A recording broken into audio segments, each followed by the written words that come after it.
Hello everybody, welcome to another fantastic episode of Distilled, Brewed, and Reviewed. My name is John. I'm in my world famous sipping den, and so are you. On this channel I do everything that has anything to do with alcohol. That's a tall tale right there, tall order. And if that isn't enough, on Sundays, what's the best thing to do? Coffee reviews, and I put them out every Sunday. Now, that's a lot of stuff. I want you to know I am the only one in the world that can do it. Right? And if that isn't enough, and it is, I do it with half my taste buds tied behind my back to make it fair to the other reviewers. It's only fair, it's only right. This is a one-stop shop, right? This is the mega mall of alcohol and coffee too, as I like to say. Because you don't have to go to a million YouTube channels and check out everything. It's all here. And I got the best playlists on YouTube to prove it. I challenge you to look at it.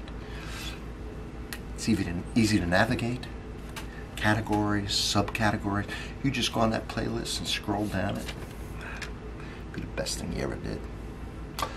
I ask for one thing from you. One thing. I ask for a sub. If you can give me a comment, become my friend, support. Oh, it's even better. Remember, the first comment of every video I do is pinned because it has a link to the playlist of whatever I'm reviewing, in this case, bourbon. What bourbon? Well, let's look and see. Look at this bottle. It's a cool little bottle, isn't it? Peerless. Look. I want you to see. I like it. I like this bottle. All right. We'll do a little, just so you can see. You can't necessarily read it. I just want you to get an idea of what's going on with this bottle. And what does it say? It's a heavy, by the way. They don't screw around with this glass. And I watched them, build this distillery, or refurbish the building, and went there from before they ever had their first whiskey. I'd go in there and have some moonshine, I believe is what they were serving. I've been there 4 or 5 times now. I used to work downtown Louisville, and that's where they are. So it's a small batch, Peerless Kentucky Straight Bourbon whiskey, 108.1 proof, 54.05 alcohol by volume. In a lot of places on this bottle, okay, it says DSP Kentucky 50. That's a distillery number. We'll get to that in a minute. They're proud of that. We'll see why. What's it say on the back? Non-chill filtered. That's a good check mark. Strictly sweet mash. A lot of places don't do that. What that is, so every batch of this should be a lot different. Here's why. Most places use a sour mash. Doesn't have a damn thing to do with sour. Sweet mash doesn't have a damn thing to do with sweet. What it means is, it's kind of like the sourdough bread where you take a little of each batch and add it to the next one. That's what sour mash is, right? Kind of gives you a consistency. Starts the batch, keeps other yeasts from getting into it. A sweet batch is starting everything from scratch every time. So they use a sweet mash here. No water added, so barrel proof. Okay. They have a low barrel proof, that's fine. Let's see what I have written down on this. They put it in the barrel at 107 proof. Now, used to be that you couldn't put it in any higher than 110. They have now changed the law, and you can put it up. You can't put it in any higher than 125. Okay, now you can't put it in the barrel any higher than that. Now you could put it in. I mean, it could come out whatever comes out, but you cannot go higher than 125. They put it in 107, and this one came out at 108.1. You can't distill bourbon higher than 160 proof. The reason for that is it will strip away the flavor molecules. It'll make more of a neutral spirit. That's not what they're looking for. So I don't know what their distillation is, proof. Then you water it down to whatever. They go to 107. But you can't go, like I say, past 125. Now I know that Angel's Envy is 124.7. I know that Maker's Mark's 110. So they vary. Okay, I just want to give you that information. So this checks off some things here. It's barrel proof. People like that. That's an important thing. It's non-chill filtered. People like that. And it's a small batch, and people like all that stuff. Now I'm gonna tell you now, small batch has no real definition to it. Not really. It's what it's supposed to mean, but it doesn't have to. All right. All right. So, what it's supposed to mean is that you make bourbon, but then you might have 100 barrels in the blend, but a small batch has to be less than 100. Okay, so and it doesn't have to be. It doesn't even have to be. It's not really a rule.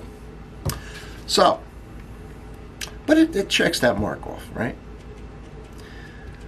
Is there anything else we should know about Peerless before we get to a tasting? I don't know. Let's see. You know, I Google it and let's see what pops up here. And I'm not going to waste very much time on this because you got better things to do. All right, to hell with it. All right. Oh well, you know what? I should read. All right, let's just look at this here because I want to know about the 50 that they're so proud of. It's a low number.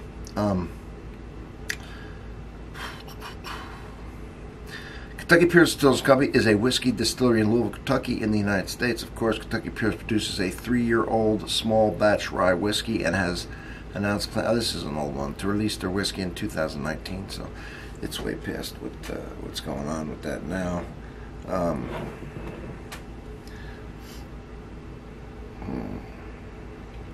Should have had this preloaded is what I should have done. Oh, yes, I should have.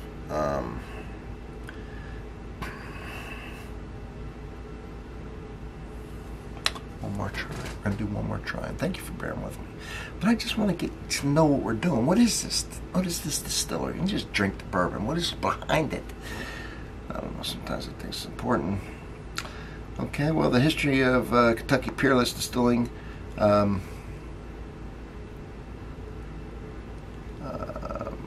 dates all the way back to 1880s.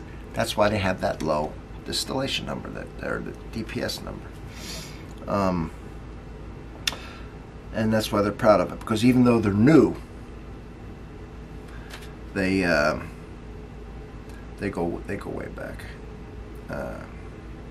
Anyway, I'm not getting a lot of good stuff today. Anyway, who cares? All right, so let's get into tasting it.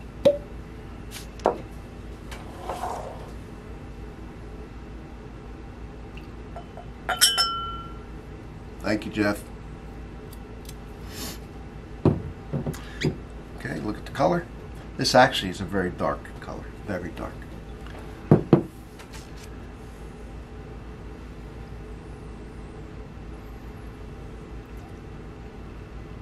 Huh. You know, this is bourbon. This isn't finished in any kind of barrel, but I'm getting to me, a distinct sherry. A sherry note.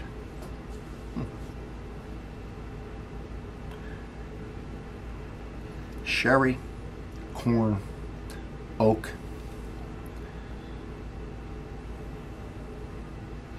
a cherry, and a distinct sweetness. All those things are going on. Of course, sherry's sweet. Could get dry sherry. I don't know how familiar you are with sherry. There are a few whiskeys. I know Rabbit Hole has one. There's others.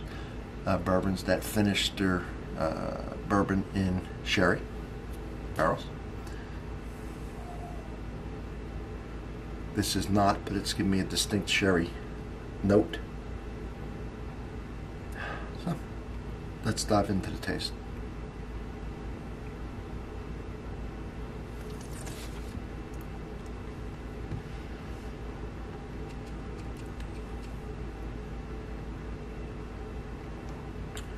That's my acclamation sip, you know that.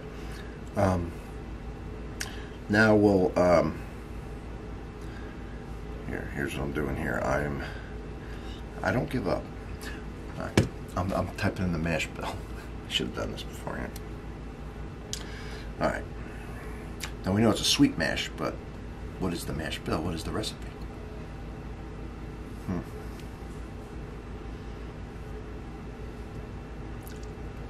Finally. No, it's undisclosed. That's why I don't have it written down. I remember now. Peerless is a storied brand that dates back to the 1880s when it was first barreled and sold by E.W. Worsham and Company.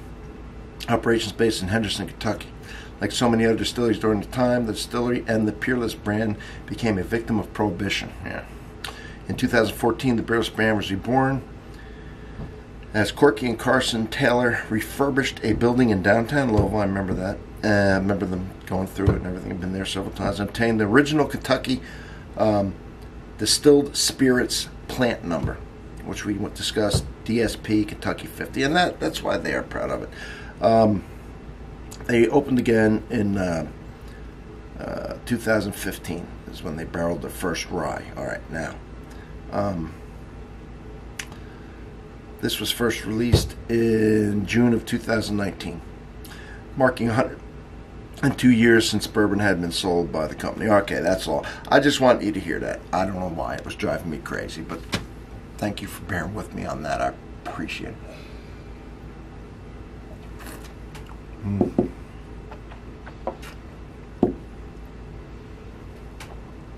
This has a pepper, but not black pepper. A pepper from the garden, like a jalapeno pepper. Maybe not that, but I mean a spicy pepper, green pepper from the garden. The vegetative green, the pepper, the heat, the flavor of the pepper, all that what I'm getting up front. And it's balanced by a sweetness that follows. So it's the hot and the heat with the sweet. Very interesting. Definitely got a barrel influence. Getting the wood. Getting a little bit of bitter walnut aftertaste. The sweetness really does balance out that pepper, that green, what I call green garden pepper, not black pepper. A fresh green, spicy pepper with sweetness, kiss of that oak, and a kiss of that nutty, walnutty bitterness at the end. Peerless does a good job. Now, I passed up on a double oaked. I think I made a mistake. I haven't seen it since. I screwed up. I should have bought it. I think it was about $85. I should have bought that. If I see it again, I'll grab it. It's kind of hard to get at this moment. But I bet that double oak was good. But anyway, either way, this is good. I like this. I'm a fan of Peerless. I didn't go into a lot of complexity on it. I basically said what I'm getting. I could probably pick more out of it.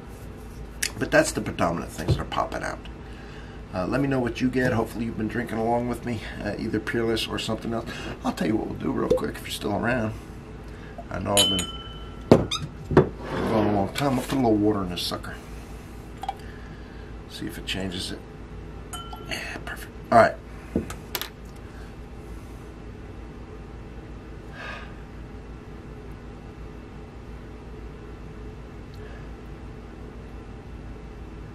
Kind of powdered sugar coming out now.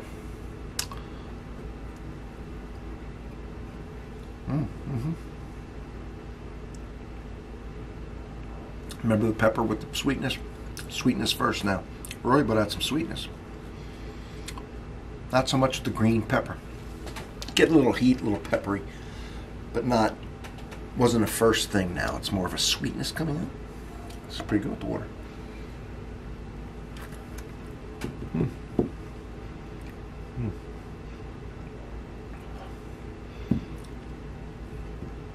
A little fruitiness, a little citrus. I like that.